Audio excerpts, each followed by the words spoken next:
Krishna.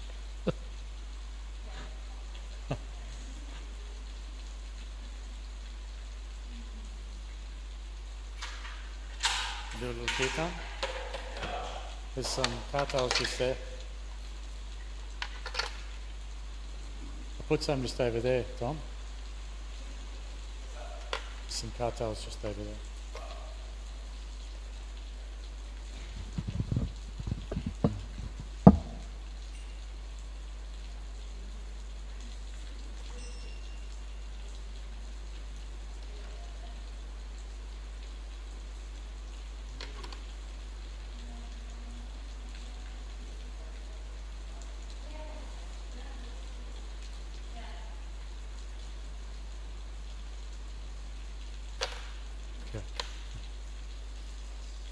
Jaya Radha Madhava Kunja Bihari Jaya Radha Madhava Kunja Bihari Jaya Radha Madhava Kunja Bihari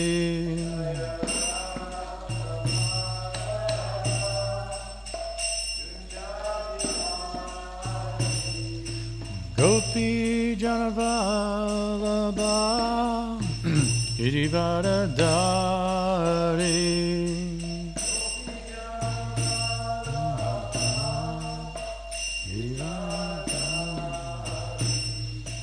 Gopi Janavallabha Girivardhari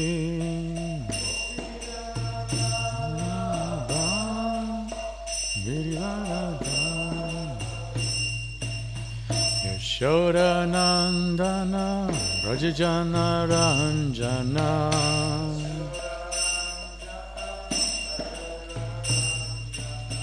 Yashoda Nandana Rajajana Ranjana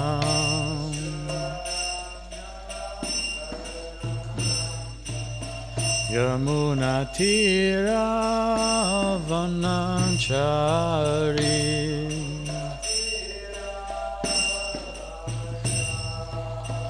Yamuna Tira Vananchari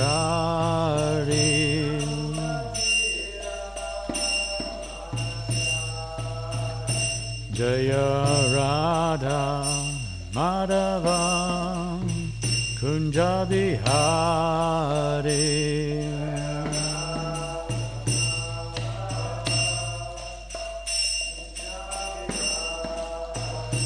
Jaya Shri Krishna Chaitanya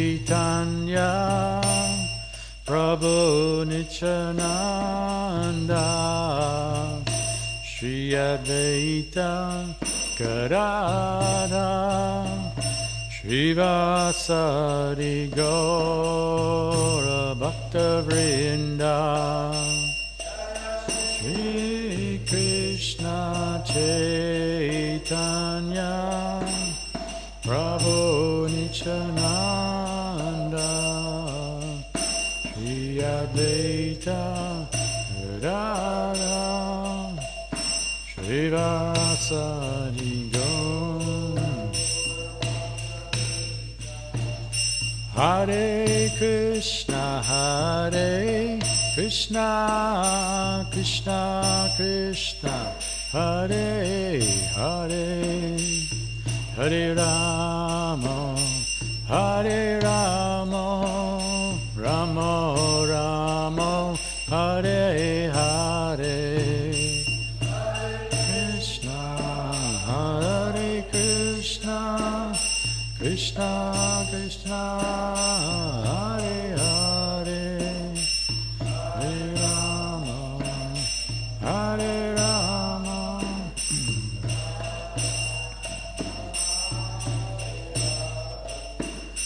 Hare Krishna, Krishna Krishna, Hare Hare, Hare Rama, Hare Rama, Rama Rama, Hare Hare.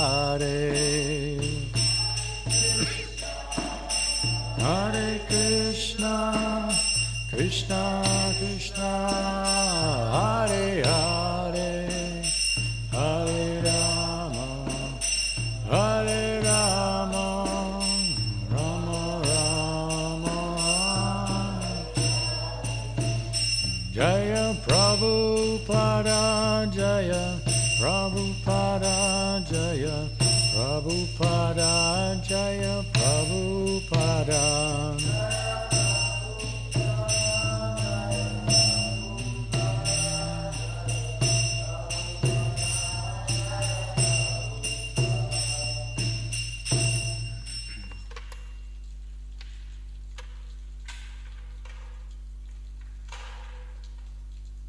Don't worry about the other stuff.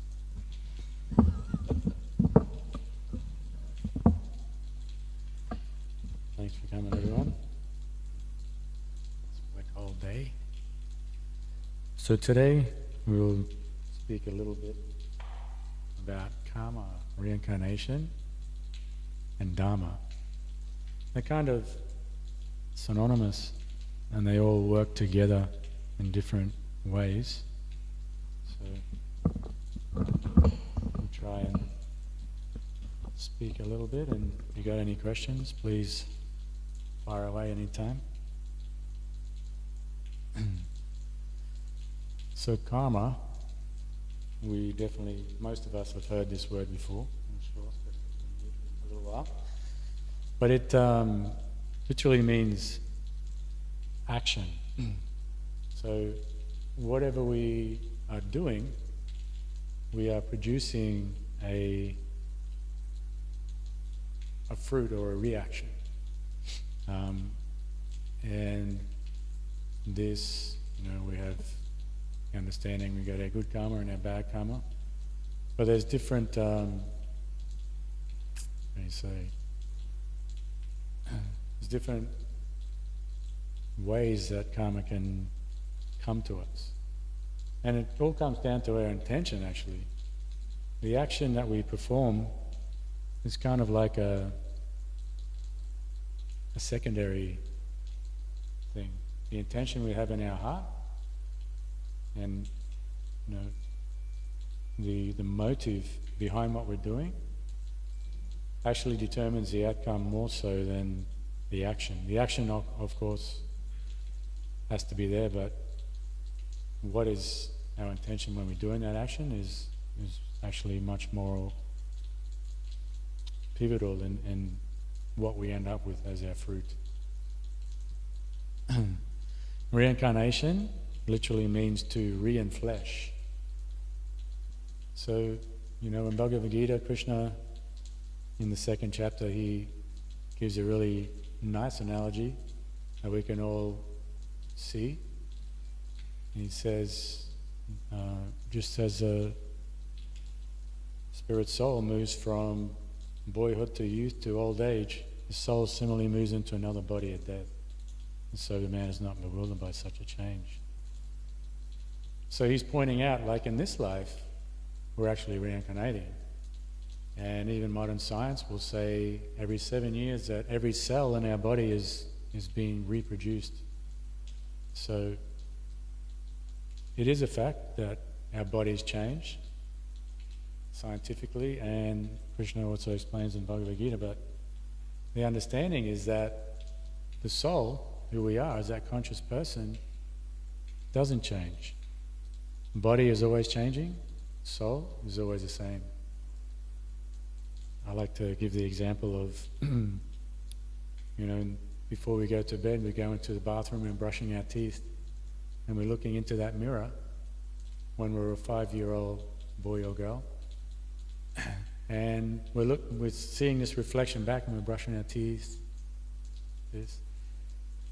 and then 10 years go by, so now we're 15, looking in that same mirror, brushing our teeth, but there's a different face there. There's a different, the body has changed. Again, we're brushing our teeth, another 10 years later, 25, there's a different face there again. But that person who's observing those faces hasn't changed. So that's us as the spirit soul. We are witnessing and observing and aware of what is happening. And the body is changing constantly, but just because we're in it, we don't necessarily see how much is changing incrementally. like over a period of time, 10 years, you can easily see it, but from day to day, it's not as easy to see. But just taking one breath and out, as thousands of cells have just died, thousands of new cells are just being reproduced. So there's always change happening in the body. Dharma. So Dharma is like the universal laws that kind of govern the universe. That's one understanding of Dharma. We'll talk a bit more about that later. So all these three work together and are universal principles that keep the spirit soul entangled in this world. So when we're doing our activities, we get our result, and because of that result we'll get another body, we'll get a different type of body sometimes. Maybe we're lucky enough to get another human body. And according to the activities we've been doing, then these dharmic laws will play upon us as well.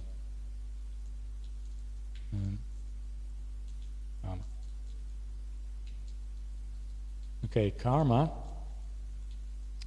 There's actually 3 categories of karma. Has anybody heard these before? Krishna mentions this in the Bhagavad-gita in chapter 3. So according to the activities, they're categorized. So vikarma, so we can do a little bit of a Sanskrit thing here.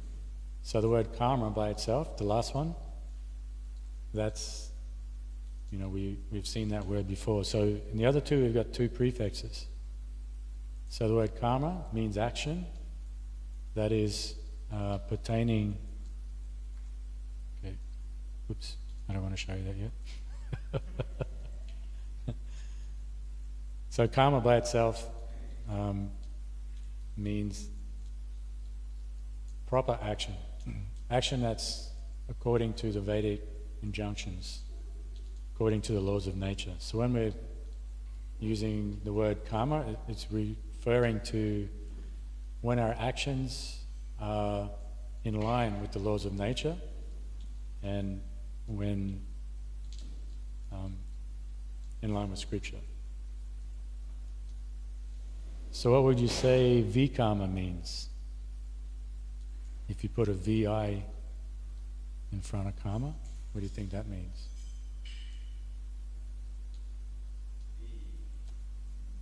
Vikarma.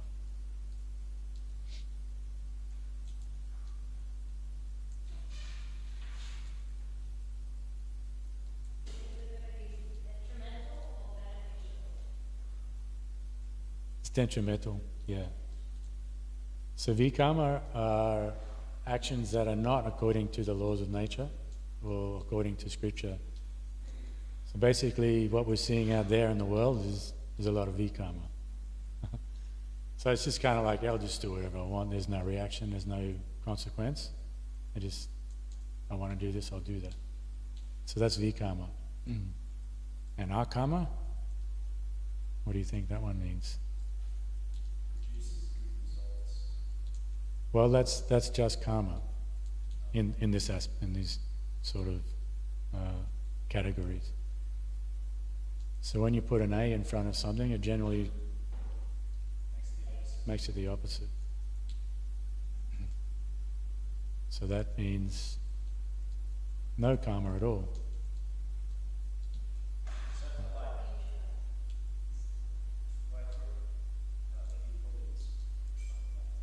Yeah. So we mentioned vikarma is actions that are unbeneficial for the soul, actions that are against the laws of nature and gives a negative reaction.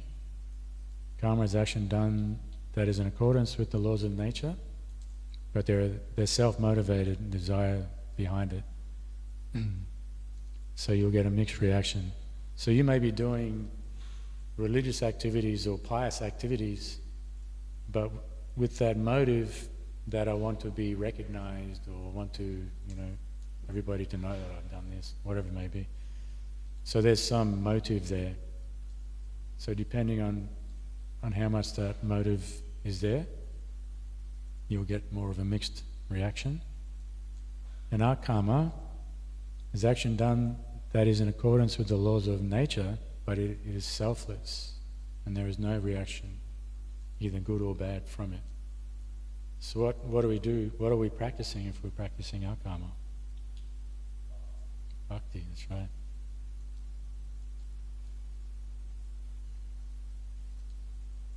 And as I mentioned before, the karma is so intrinsic within the universe that the intentions behind our actions will determine the outcome more so than the action itself. It's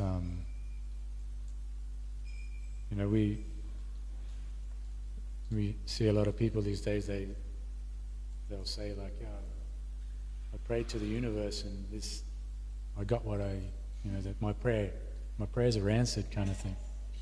Yeah, I manifested this, or the secret of success, what do they call it? Something like that. But so that concept that the universe is conscious, it's a fact, the universe is conscious, but whose consciousness is it? They kind of don't really want to give credence to that. They will say, but if you analyze the universe, it's just a bunch of rocks spinning around, and there's black matter, there's material matter, there's all kinds of stuff. But there's no concept of consciousness within the universe according to modern science. But we've all had these experiences where we have,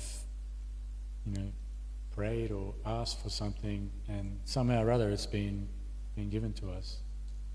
And so it is a fact that the universe is conscious, but we have to then ask, if we see things that are conscious in this world, especially humans, then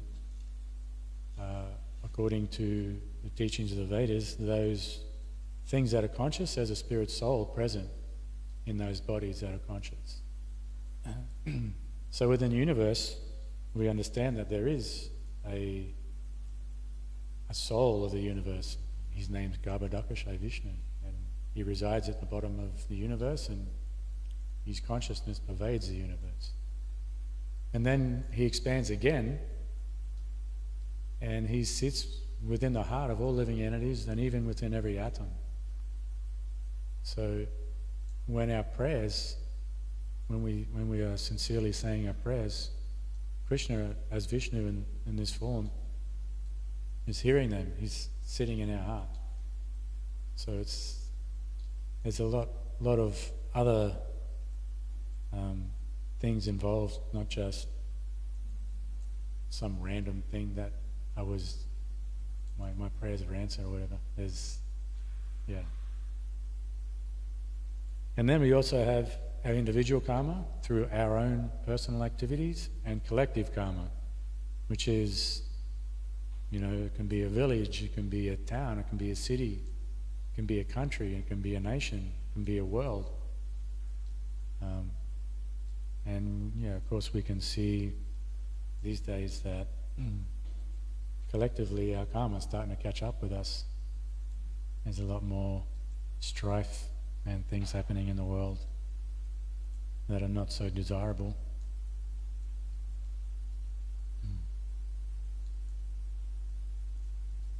Here's a few verses from the Bhagavad-gita. This is chapter 4. Anyone want to read that one? One who sees inaction in action and action in inaction is intelligent among men. He is in the transcendental position, although engaged in all sorts of activities. Sounds like a bit of double Dutch, huh? But again, this comes down to our karma and karma. So someone may be appearing to be sitting in meditation up in the forest, not doing anything. So apparently inaction.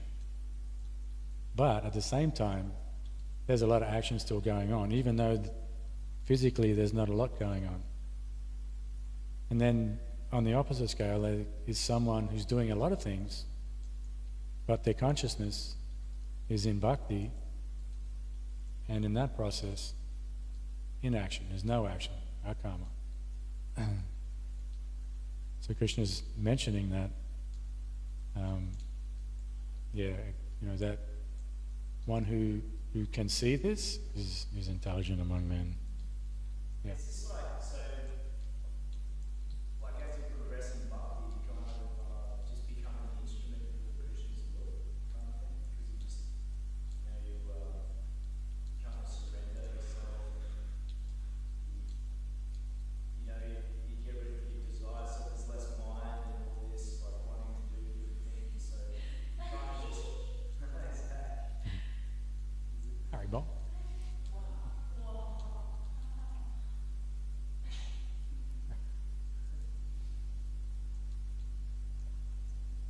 Yeah, I would.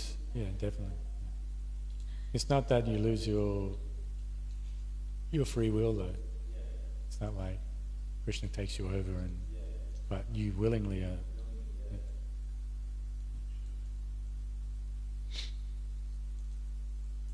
This is also these next few are all from chapter 3. Not by merely abstaining from work can one achieve freedom from reaction, nor by renunciation alone can one attain perfection. So it's a similar kind of concept to that first verse. Someone want to read that one?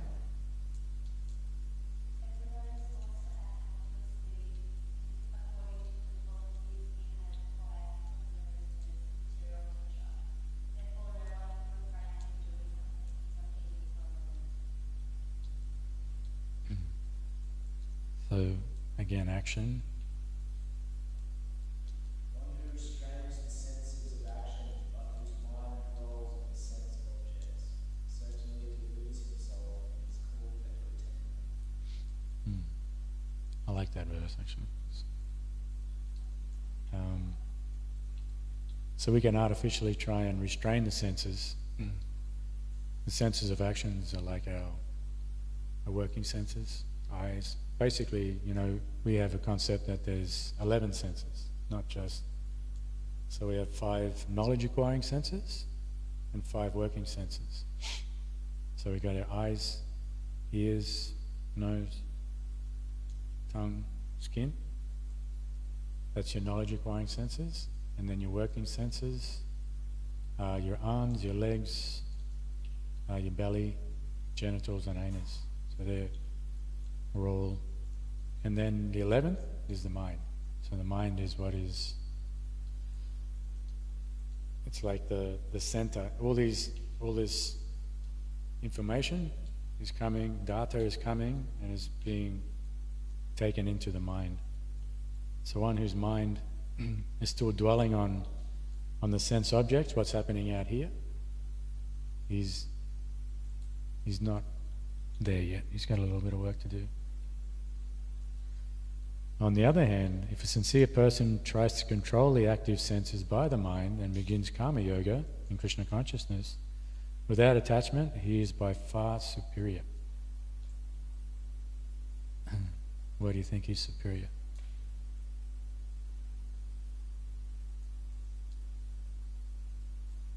He's not attached to satisfaction. Yeah, without attachment, yeah.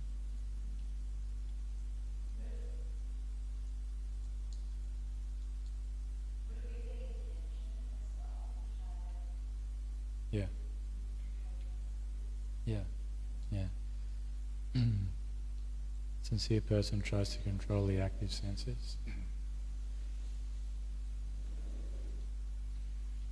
So the process of Krishna consciousness helps us in this process to, rather than artificially trying to stop the senses, we engage them. So karma yoga is engaging the senses. So by engaging the senses with that concept of, doing it for Krishna without attachment, and that's a higher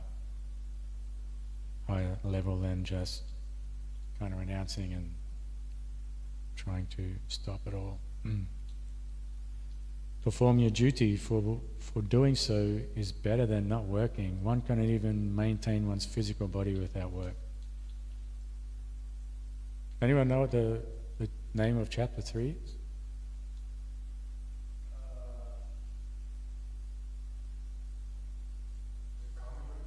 Karma Yoga, yeah. So this whole chapter is about our action, how to regulate it, how to turn it from material to spiritual, all that kind of stuff. All right, reincarnation.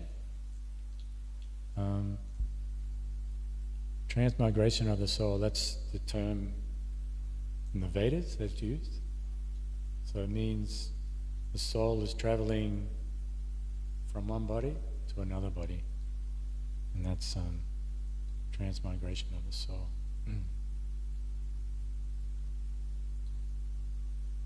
Reincarnation is the process by which we are dealt our just rewards.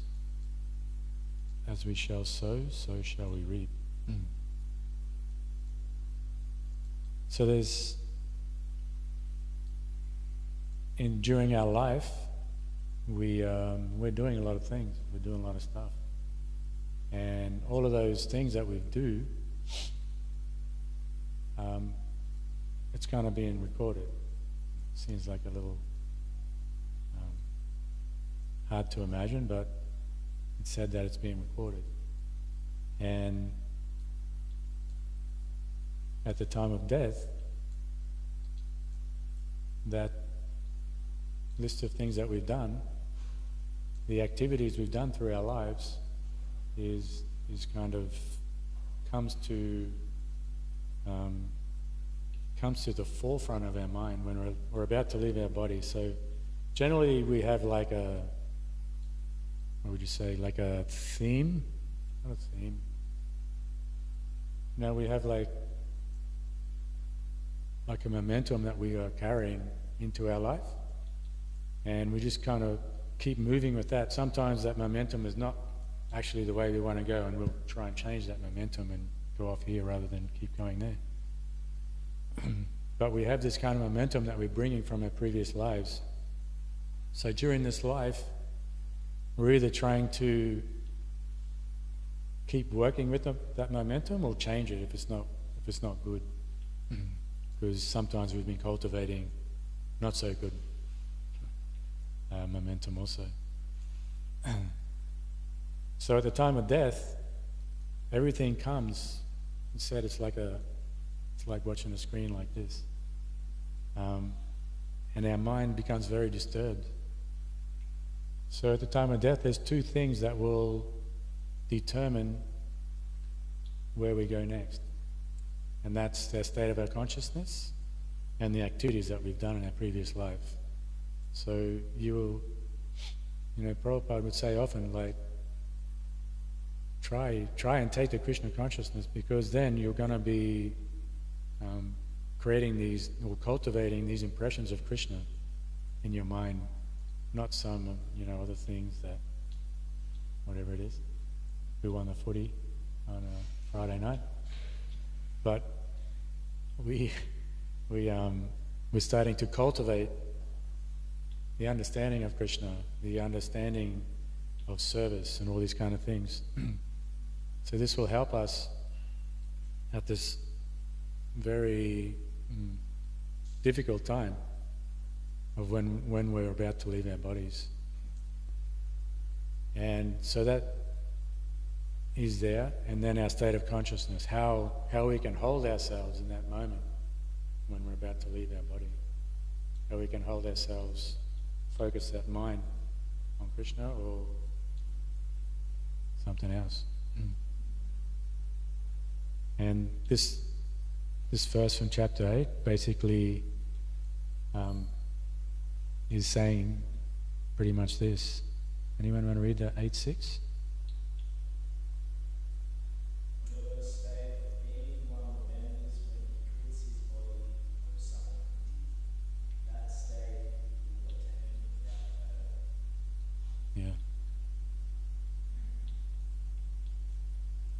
and this next one, 15:8. I really like these next two verses because it's quite instructive. And it just, again, it's mentioning what I just said as far as carrying these concepts from previous lives into the next life. Want to read that one?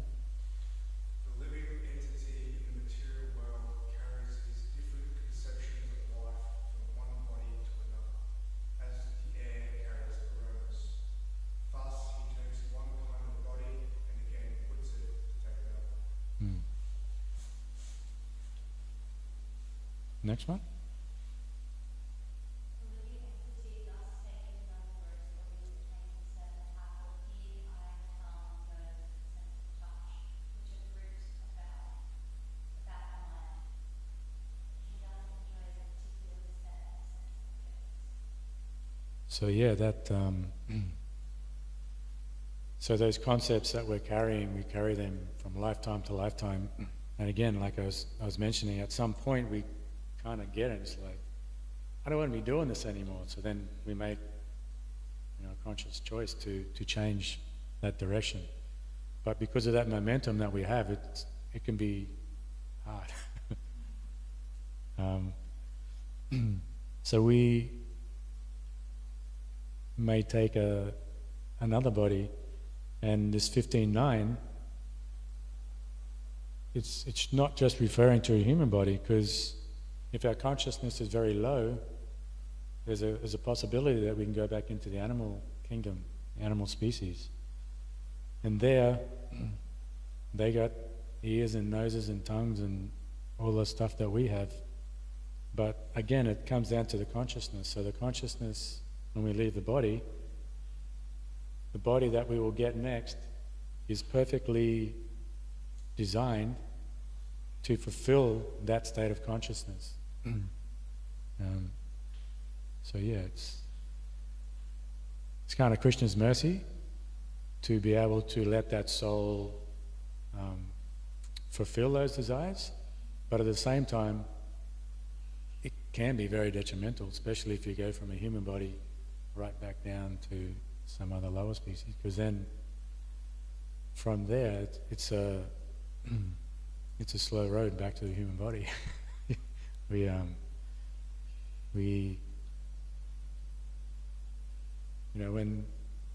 When we say, oh yeah, I would like to take birth as a dog or something like that.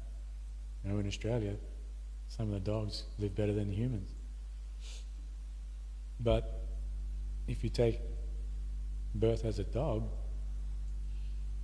that means you have to go through every species of dog there are. Dogs live 10, 15 years. I'm not sure, something like that. So every species of dog there is, you have to transmigrate through every species, and then whatever the next species is after the dogs, every species of that. Whatever the next species, every species of that. So the transmigration of the soul from the animals,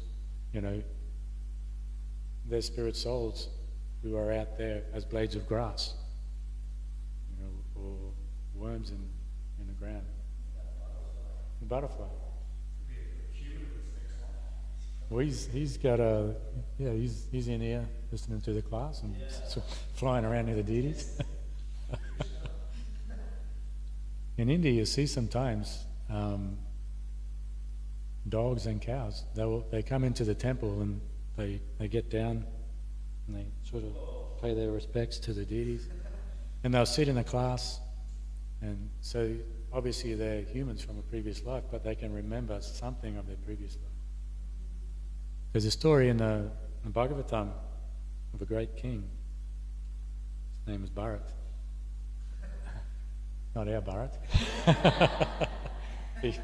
he thinks he's a king. But he was the emperor of the world, actually. And towards the end of his life, he's like, that's it, I'm done. So he's gone to the forest and he's practicing his bhakti and his austerities, and he's going pretty well, but he's very isolated. He's just there by himself. One day he was down by the river doing his doing his morning duties, and there was a deer came down, and she was pregnant, just about to give birth, and this tiger came. Tiger chased the deer, and she was so scared that the baby came out. So the mother ran off, and he chased the tiger, but the little baby was there. So he was like, "Oh, what am I going to do? You know, this little baby deer, I have to take care of it." So he took care of this deer very, very nicely, and grew up, and the little deer was like, you know, all over him, and sitting on his lap, and he was patting him. And he became so enamored by this deer that he began to fall away from his practice. He'd just go everywhere, the little deer would follow him around. And the time of death came.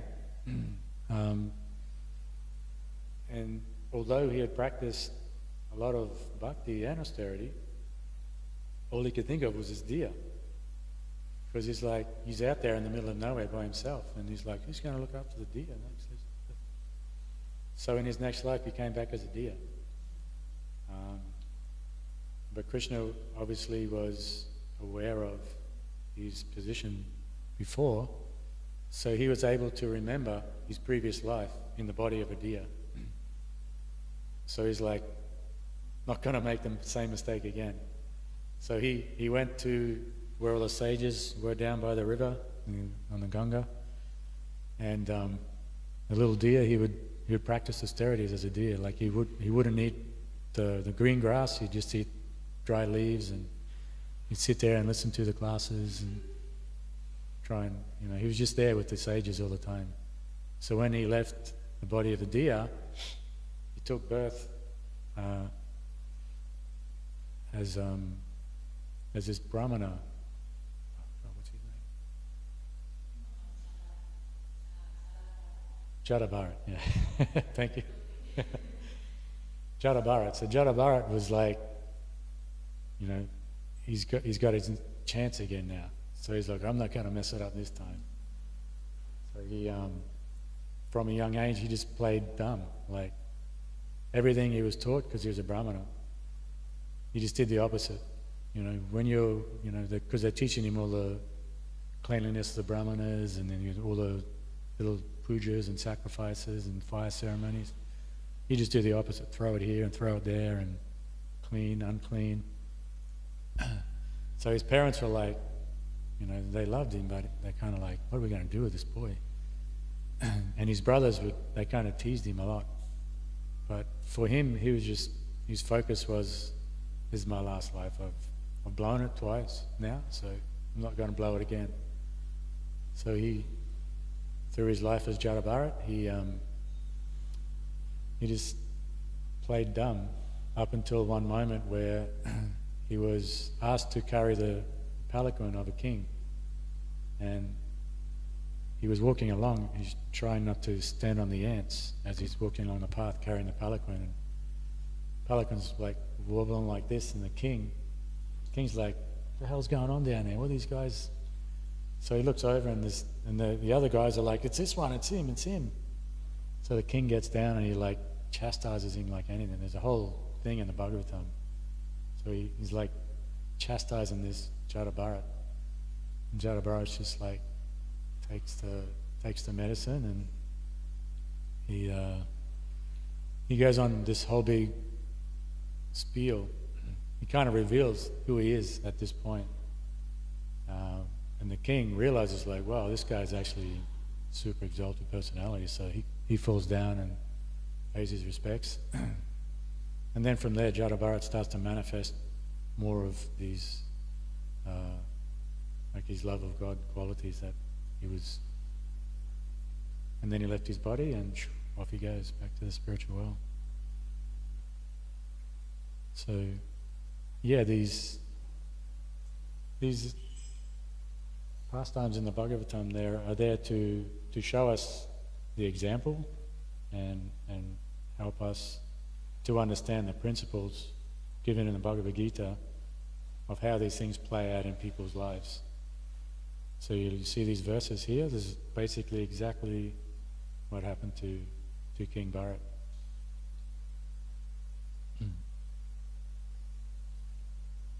Dharma. Not my Dharma, this is a different type of Dharma.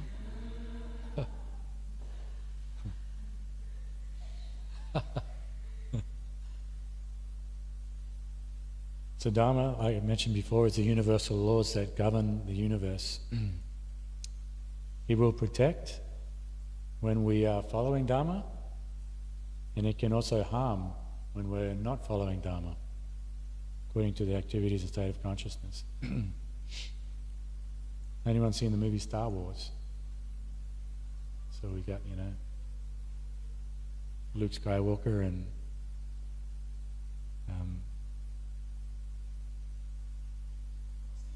yeah, that's trying to remember Yoda.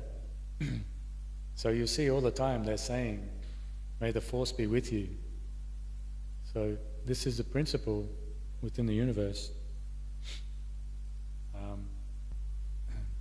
Interestingly enough, Dharma can be used by the bad guys because they know how the laws of nature work. So you'll see, you have Darth Vader. He also was aware of, so he was able to gain power through the practices and use them in an evil way. But in the long run, it's not going to work out for him. Whereas, Luke Skywalker and Chewbacca and all those guys, they're doing the right thing. They're, trying to protect, trying to take care of the universe, take care of everybody. So in that sense, when Dharma is practiced properly, then Dharma protects or sort of helps, what's the word, like kind of upholds, that's a good one, maintains, it'll come to me. Empowers you.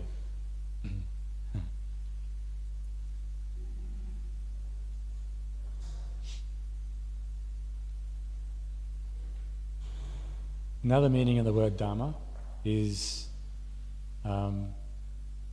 it is that intrinsic nature of something. So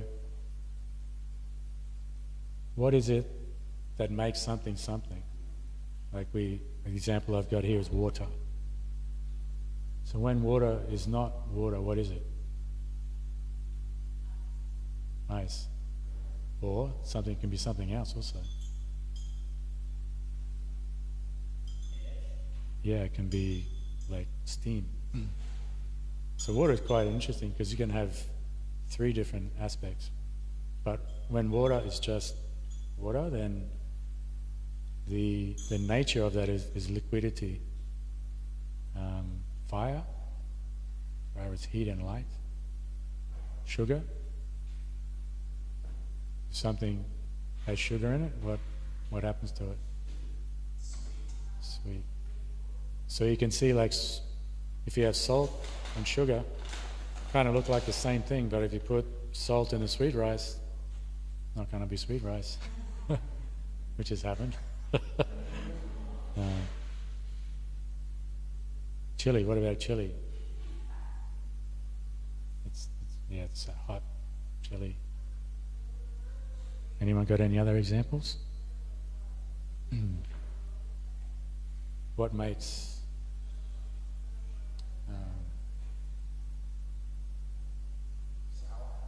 sorry? Sour? Tamarind? Yeah, that's a good one. So you can go along and you can see that everything has something unique about it that makes it that thing. So for the spirit soul, we also have something that's unique about a spirit soul that makes it spirit soul. Well, there's many things. But as far as this concept of Dharma, there's what do you think that might be? So it's like the spirit souls in service to God. Yeah. And that's actually the Dharma. that's the Dharma of the soul. Yeah. Yeah. As spirit souls, yes. Yeah. Yeah, that's right. And Prabhupada goes through a lot of different scenarios. He says, in this world, we are serving our family, we are serving our boss, we are serving our dog. We're serving so many things in this world. But, and this is this propensity of the soul to serve, but it hasn't been properly placed because it's not in service to God. So when we add that, also with all our other material services or dharmas, then that's the perfection of our service. And then in our lives, at different stages of our lives and different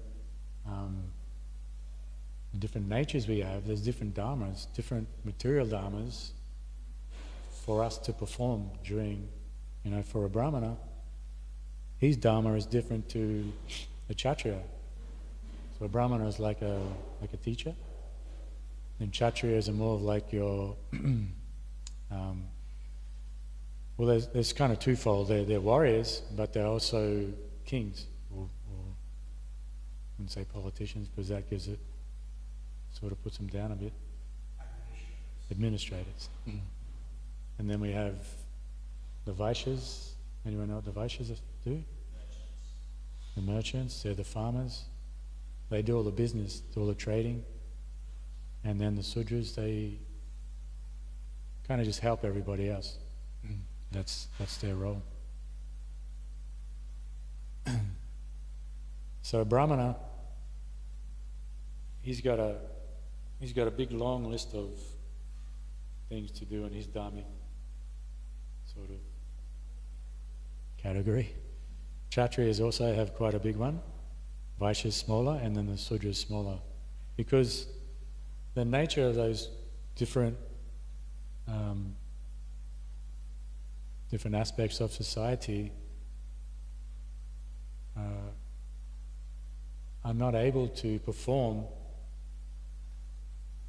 what someone else, the idea is that whatever our nature is, it's not good or bad, it's just that's my nature, and I have to use that in Krishna's service. So whether you're just someone helping out everybody else, or whether you're a king, or whether you're a teacher or a spiritual master, it's not that one is better than the other. It's like that's your nature, and that's what you've been dealt in this life. So you engage that, and you'll find that when you can perform your service in your right dharma, it becomes very natural, and you just don't want to stop doing it. It's just you. It's kind of, you just do it. And then at different stages of your life, like in the Vedic times, not so much now, but we have like the brahmacharis or the brahmacharinis. So generally that's your schooling years, your younger time, from like 5 through to 18, 19. During that time, you're studying, you're acquiring a lot of knowledge, you're putting it in, you're learning who you are, your nature, you're practicing celibacy. So there's a lifestyle or a set of dharmic rules that you follow during that period. And then from there you move to your grihastha, or your family life. So in family life, there's a different set of rules and dharma that you follow then. And then after family life, you go to vanaprastha, different set of rules.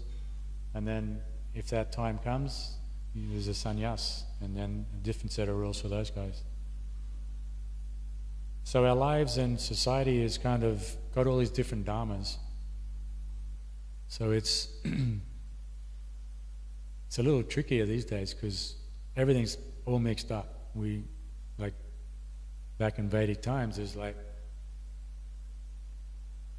was quite easy to see the young kids growing up, like this guy's, you know, he's a warrior. You can just see he's out there. He's like playing with bow and arrows, and he wanted to protect people, and you know, so that's easy to see for. So during his schooling years, he's trained in that specific field as well, along with everything else. But then he's given specific training in that. So when he becomes of age, he's full power. He's ready to go. All right. So karma, what does karma mean again? Action. Reincarnation is a transmigration of the soul. And dharma, intrinsic nature of, well, ultimately, yes, yeah.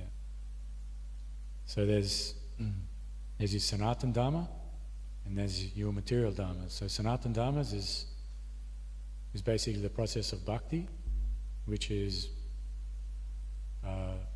bringing the soul back to its original nature. And then we've got our conditioned nature that we've got to deal with as well. So that's all the other dharmas, you know, brahmachari, grihastha, vanaprastha. And then, am I a brahmana, am I a kshatriya, am I a vaishya or sudra? Or am I even lower? But in any case, if we can just chant a bit of Hare Krishna and take prasadam, Hare Bol. That's kind of what Lord Chaitanya's mission was too, eh? Like, Yeah. it could be spread to all different classes, the Yeah. spiritual essence of the mantra. and Yeah. teachings. Well, there's a famous conversation that he had with one of his most intimate devotees, Ramananda Roy. And Ramananda Roy's, Lord Chaitanya's asked him to tell me what is the best thing for the human being to do in this world. And he starts off, you know, going through all these, you know, worshipping the demigods. He's like, no, that's external. What else? And he goes, the Varnashram. He's like, no, that's external. What else? And he's like, he just keeps going and going and going. And finally he starts to get into, you know, serving Krishna as in dasya ras, as a friend or as like as a parent, and then finally he comes to serving Krishna in conjugal love, and Krishna, Lord Chaitanya says, yes, this is the best thing that you can do as a human being in this life. So, yeah, all those things are here to support our bhakti. So bhakti, you know, have you ever seen this podcast called Wisdom of the Sages? So they have this saying I really like. It's like, keep the main thing the main thing. Because you can get kind of caught up in all this other stuff, but just try and keep understanding that chanting Hare Krishna well, you know, in good state of consciousness, doing some service, worshipping, coming and see the deities, worshipping Tulsi Dev, taking prasadam. It's not hard, but these are the main things. We kind of want, you know, want to get all elaborate and do all these other things, but keep the main thing the main thing. Yeah. All right. Well, glorious to Srila Prabhupada.